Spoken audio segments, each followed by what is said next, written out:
साथियों, जय हिंद, जय भारत, वंदे मातरम। मैं आपका साथी वेटरन ओम प्रकाश जैसलमेर से।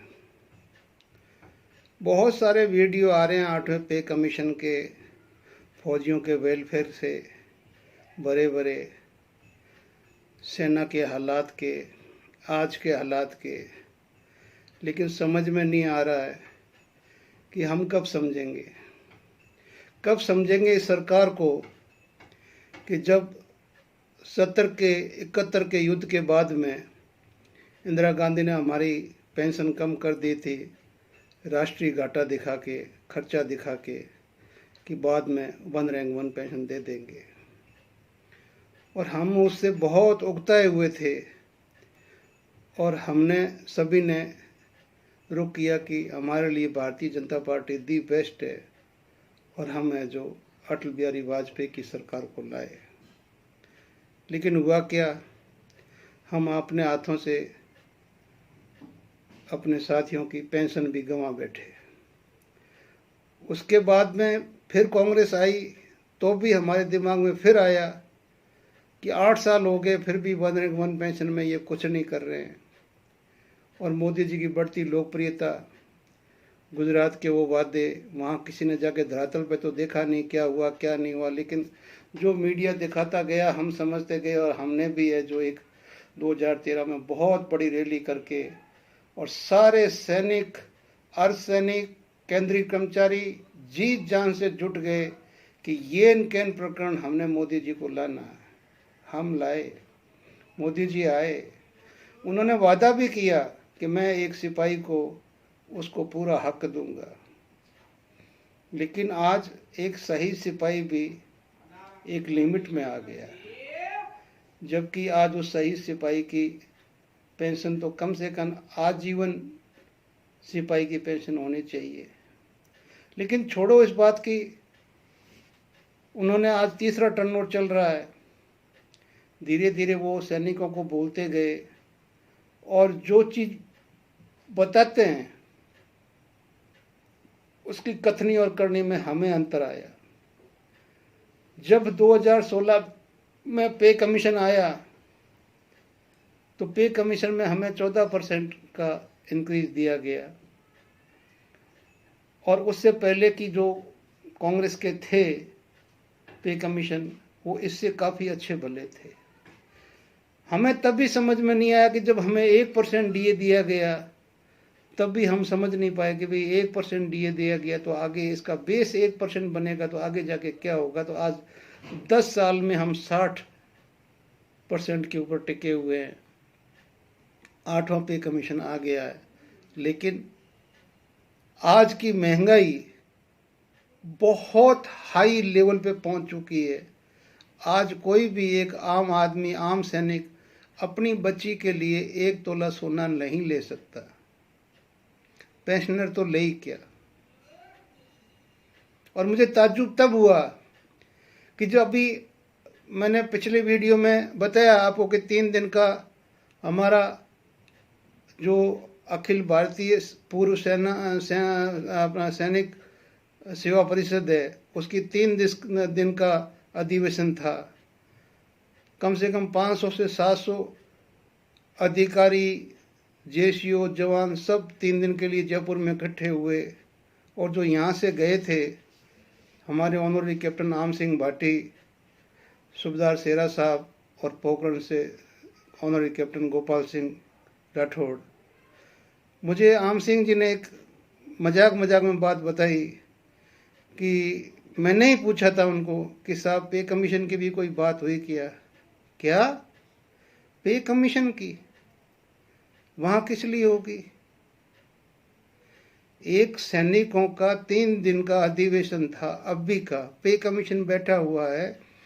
उसकी चेयरमैनशिप एक लेफ्टिनेंट जनरल कर रहा है। उसमें कई सौ अफसर है, कई सौ ऑनररी कैप्टन है, कई सौ जेसीओ है, कई सौ जवान है।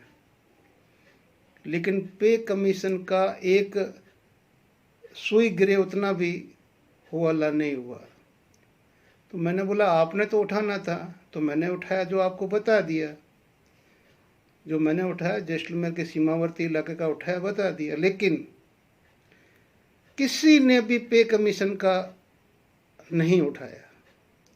तो मैंने बोला फिर बाद में अनऑफिशियली चर्चा तो हुई होगी ना, कि जब बाहर टी वगैरह के लिए आते थे, खड़े होते थे, बात करते थे, तो अधिकारी लोग, बाकी लोग सब एक ही बोलते कि जो मिल रहा है वो बहुत मिल रहा है, जो मिल रहा है वो बहुत मिल रहा है। मैं मान गया कि आज की सरकार के पास में हमारे 80% सैनिक इस सरकार के पंजे में है। कोई भी हमारा संगठन इस सरकार के साथ लोहा नहीं ले सकता। मुझे आज अच्छा लगा कि जब एक वीडियो में देख रहा था, मुझे याद नहीं आ रहा है कि या तो भदौरिया साहब का था या वो जो हमारे सैनिक चैनल वाले हैं, कैप्टन साहब, उनका था। तो उन्होंने जो बताया कि भाई हमारे 50 लाख केंद्रीय कर्मचारी और प्लस 70 लाख हम, अगर 1 करोड़ 20 लाख एक मुट्ठी हो जाएं तो इस सरकार को आपका अपना पूरा हक देना पड़ेगा। लेकिन बदकिस्मती से इन्होंने हमारे कई टेस्ट ले लिए हैं। सिविलियन उधर भाग रहे हैं, फौजी इधर भाग रहे हैं, फौजियों के अंदर फूट पड़ी हुई है, सिविलियनों के अंदर 10 संगठन बने हुए हैं। तो सरकार को पता है कोई नहीं बोलने वाला है। 2 को तोड़ो, अपने कब्जे में लो, कान में फूंक मारो, वो बाकी को अपने आप तोड़ देगा।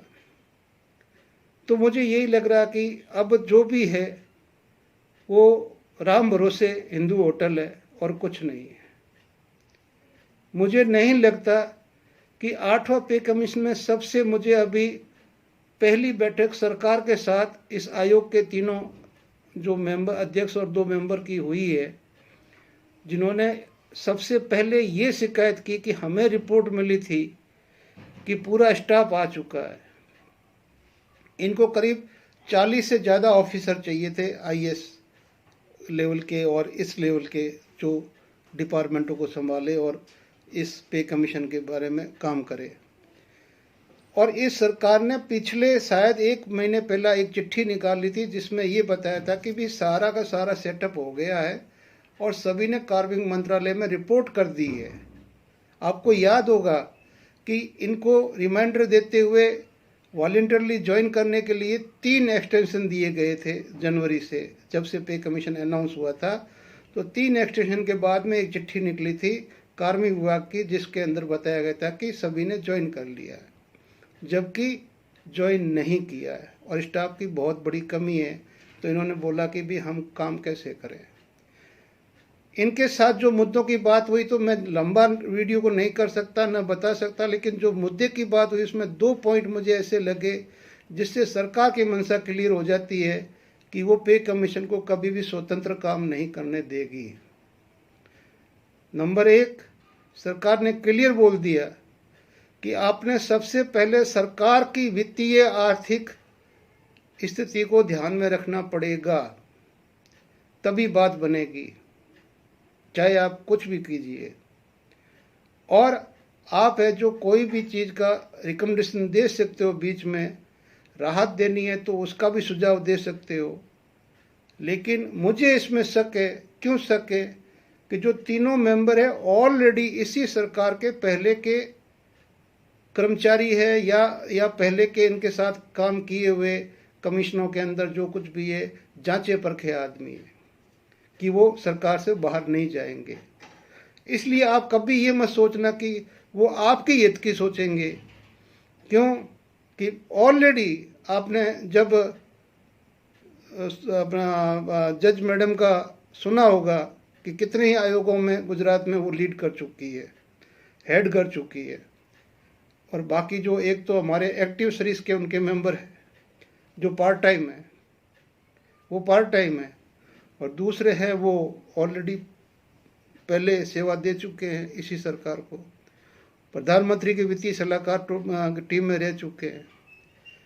तो कुल मिला के आज का वीडियो मैं निराशा में ही बना रहा हूँ कि मुझे नहीं लगता कि पे कमीशन का इतना बड़ा सुंदर भविष्य है जो हमें कुछ हमारा मतलब जो आज की महंगाई जो आज महंगाई, खुदरा महंगाई का स्तर, जो आज की छोटी से छोटी आवश्यकता, आज एक जो राजमिस्त्री होता है वो 1200 से 1500 रुपये पर डे लेता है। एक मजदूर चाहे खेत का हो चाहे राजमिस्त्री के साथ लगाना हो तो 800 से 1000 लेता है। उनकी मंथली 24,000 से 30,000 जाती है और राजमंत्री मिस्त्री की जो है वो कम से कम में तो भी 45,000 36,000 जाती है। आप सोचिए उनके बराबर क्या हमारा सिपाही है आज। और वो 8 घंटे अपना हाथ धो लेते हैं, 8 घंटा होते ही हाथ धो लिया, 4 घंटे और करना है तो उसकी आधी तनख्वाह आपको और देनी पड़ेगी। कहने का मतलब है कि प्राइवेट सेक्टर में इतना ज़्यादा मतलब अभी वो हो चुका है, भले एआई हो चाहे कुछ भी हो, लेकिन हर किसी को घरौंदा चाहिए, घर चाहिए, कुछ भी चाहिए। जो प्राइवेट सेक्टर में जो जितने भी जो गैर जो भी संगठनों के कर्मचारी है या लेबर है, मजदूर है, स्किल्ड लेबर है, वो सभी आज एक कर्मचारियों से अच्छी मतलब ज़िंदगी जी रहे हैं। लेकिन सरकार बोलती है ये हमने किया, लेकिन जबकि वो सुबह अपने घर से लेते टिफिन लेके निकलते अपने बाजू की कमाई करके और वो इतना पैसा लेके जाते हैं, और वो भी कैश, कोई उधार नहीं है, और 16 घंटे आराम करते हैं। तो दोस्तों कहने का मतलब यही है कि हम तब भी भटके हुए थे, वाजपेयी जी के टाइम भी, मोदी जी के टाइम हम बहुत ज़्यादा भटक गए। कहाँ 125% का डीए और कहाँ आज 60%, उसका आधा भी नहीं है। और इंटरिम रिलीफ के लिए बिल्कुल मना, डीए मर्जिंग के लिए बिल्कुल मना, कोई भी चीज़ के लिए बिल्कुल मना। और हद तो तब हो गई कि जब हिंदुस्तान की हिस्ट्री में आज तक जितना भी टर्म्स ऑफ रेफरेंस निकला है उसमें डेट ऑफ विथ इफेक्ट, यानी कि इम्प्लीमेंट कब होगा वो डेट दी जाती थी। पहली बार डेट नहीं दी गई है। सोचो आपके साथ क्या होने वाला है। और यही जो अमेंडमेंट कानून में किया तो उसमें यही चीज़ उन्होंने अपने हाथ में ली है कि सरकार जब जितना चाहे वो देगी, उसको कोई कोर्ट भी चैलेंज नहीं कर सकता जाके। जय हिंद, जय भारत, वंदे मातरम। आप सोचें, वीडियो को आगे शेयर करें, लाइक करें, और अगर मैंने कुछ गलत कहा है तो मुझे माफ़ करें। जय हिंद, जय भारत।